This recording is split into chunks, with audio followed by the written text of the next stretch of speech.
Өглөөний мэдрэг үзэгчдээ эх орны өглөө хөтөлбөр та бүхэндээ хамт дахин нэгэн өглөөг эхлүүлж байна. Энэхүү өглөөг би барилгачдын талбайн зүүн талд орших өндөр гэгээн зан азаргын нэрэмжит дүрслэг урлагийн музей дээрээс эхлүүлж байна. Та дүрслэг урлагийн музейг үзсэн үү? Үзээгүй бол хамтдаа орж танилццгаая.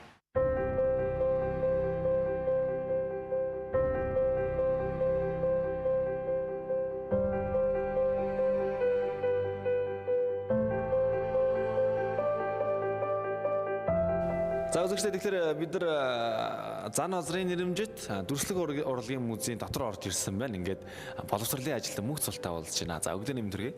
За маань өглөөний мэнд. За эх орны өглөө хөтөлбөр үзэж байгаа бүх хүмүүстээ өглөөний мэндчлэгийг хүргэж. За нийт үзэгчдээ өглөөний мэнд хүргэе.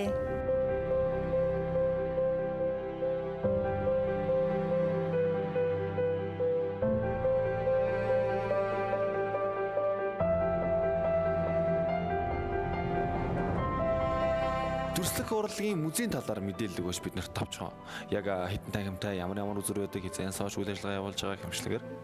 За дүрслэг урлагийн музей 1966 онд байгуулагдсан. Одоо Монголын их хүрээний одоо хуучин барилгуудын нэг өндөр хашаа байсан энэхүү барилгад одоо хүртэл ингээ үйл ажиллагаа явуулдаг. За нийт бол одоо 12 танхимтай 20,000 гаруй үзмэр цуглуулгаас одоо 10%-ийг нь одоо дэлгэн үзүүлдэг Монголын урлагийн музей байгаа.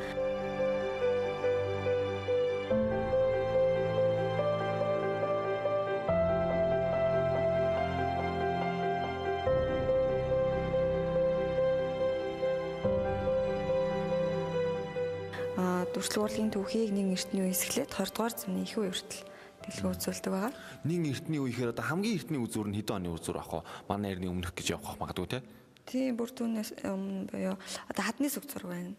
Одоогийн Ховд аймгийн Цэнхэрийн агуйн хадны сүг зургийн хуулбар зураг нь манай намсад байдаг. Одоос 40,000 жилийн гаруй жилийн өмнө холбогдох.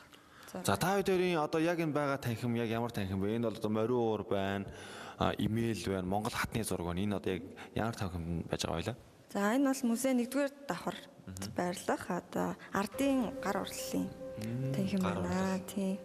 Одоо 19-с 20-р зууны үеийн Монгол уран дархан хүмүүсийн урлан бүтээсэн одоо ахуй хэрэглээний гоёл чимэглэлийн одоо зүйлсүүдийн танхим хадгалагдсан дэлгэгдэж байна. За дүрслэг урлагийн музейг 1995 онд зан азрын нэрэмжит болгосон гэсэн. Яагаад зан азрын нэрэмжит болгосон юм болов? За өндөр гэгийн зан азар бол одоо энэ Монголын дүрслэг урлагийн түүхэд маш их өс айлыг үлдээсэн юм гол төлөөлөгч хүн гэж хэлж болно.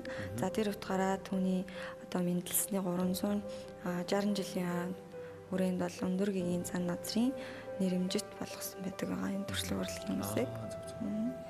За тэгэхээр өргөжлөлт хоёлоо үзэгчтэй 2 давхартай бас танилцуулъя те. Тэрнээс өмнө нэг давхарт яг ямар танхимуд байдгийг бас тавчхан дурдаад өгч. За нэгдүгээр танхим давхарт бол одоо эртний урлагийн танхим байна. Мөн ардын гар урлалын 2 танхим. Яг та хоёрын байгаа танхим байна. Иймэрхүү байна. 2 давхарт бол 2 дугаар давхарт бол одоо бурхны шишинтэй холбоотой үзмэр цуглуулгад өндөр гэгээний бүтээл болон танка зураг зээгт намал цамын ёслолын тухай үзмэрүүд байна.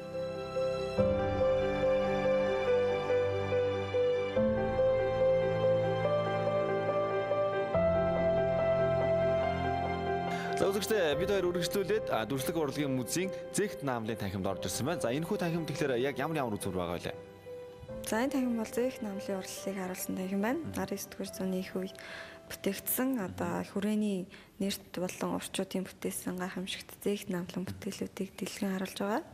За та хоёрын хойдол байгаа энэхүү маш том зээгт наамл багш. Энэ зээгт наамлын талаар мэдээлэл өгөөч. За энэхүү том зээгт наамл бол 12 м урттай. Дүншгийн 35 бурхан хэмээх нэртэй бүтээл байна. Энэ бол бас 19-р зууны их үед бүтээгдсэн. 4 хэсгээс бүрддэг гэж үздэг байсан. Нэг хэсэг нь манай намсад хадгалагдаж үлдсэн. Ер нь бол энэс том хэмжээтэй зээгт наамл бүтээлүүд байдаг. 16 м өндөртэй одоо 3 зээгт наамл манай музейн саамрагт хадгалагддаг. Одоо энийг үзүүлэх боломжтой учраас тухайн том бүтээлүүд бол 19-р зууны үед бол гадаа талбай дэлгэгдэж цамын ёслол болоход хэрэглэгддэг байсан байна. За тэгээ энэхүү том хэмжээний зээгт наамлыг хийхэд маш одоо олон жилийн хугацаа зарцуулагдаж хийгддэг байсан гайхамшигтай бүтээл байна. Цамын ёслол гэхлээр одоо яг бид хоёрын хойно харагдж байгаа энэ хүү цамын өмсгөлтэй бурхан бас харагдаж байна те. Яг цамтай холбоотой бас үзмрүүд танад байгаа. Тийм цамын одоо танхим гэж байгаа.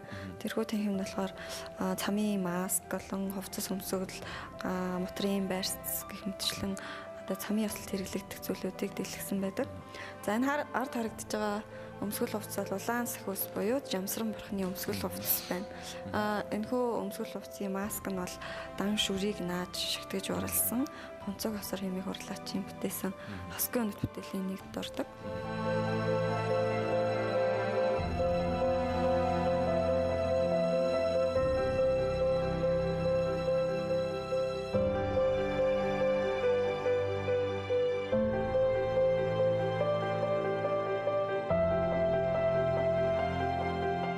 Их цогоолж Бэмбэрэнчингуй нэгэн цагт энэ хүн бол Монголын Микеланжело юм а гэж хэлжсэн энэхүү гайхалтай өндөр гэгийн зан озрогоо танхимд орж ирсэн байна тийм ээ. Тэгэхээр яагаад Микеланжело хэмээх тэр алдартай зураачтай дүүцүүлж зүүрлсэн байт юм болов?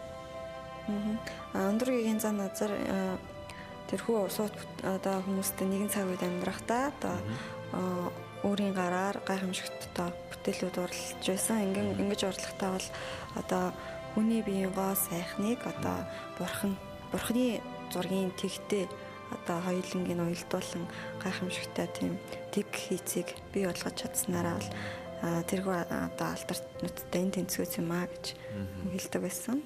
Тэгэхээр энэхүү гайхалтай сууд хүний бүтээсэн энэхүү цагаан дээрх бүтээлийн талаар мэдээлэл өгөөч. За өндөр гэгийн зан озрын бүтээлийн танхимд бол энд харагдаж байгаа цагаан дээрх болон язгуурын таван бурхан бод суурах хэмжлэн бүтээлүүд нь байдаг.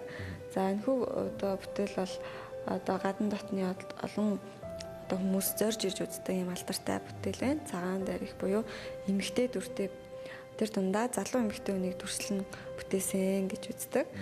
Цагаан дээрх бурхан нь бол одоо өөрийн мэлмнээс гадна илүү 5 мэлми төрслөгдсөн байдаг. Духан дээрээ, гарын алга болон хөлийн улан дээрээ илүү мэлми төрслөгдсөн. Одоо хүмүүсийг бүхэл аюул зовлон бүгдээс дааварч хамгаалж хүсэл бүгдийг одоо биелүүлэх, өгөх гэсэн гарын одоо чагжааг барьсан ийм бэлэгдэлтэй бурхан байдаг. Тэгэхээр энэхүү өндөр гэгийн зан озрын танхимд маань өндөр гэгээнтний өөрийн ургасан бүтээлүүд болон шавнырын бүтээлүүд байдаг байна тийм ээ. Тэгэхээр үзэгч та бүхэн энэхүү гайхалтай үзмрүүдийг энэхүү гайхалтай дэлхийн хосгүй бүтээлүүдийг ирж өөрсдийнхнүүдээр үзээрэй гэж уриалмаар шүү үзэгч.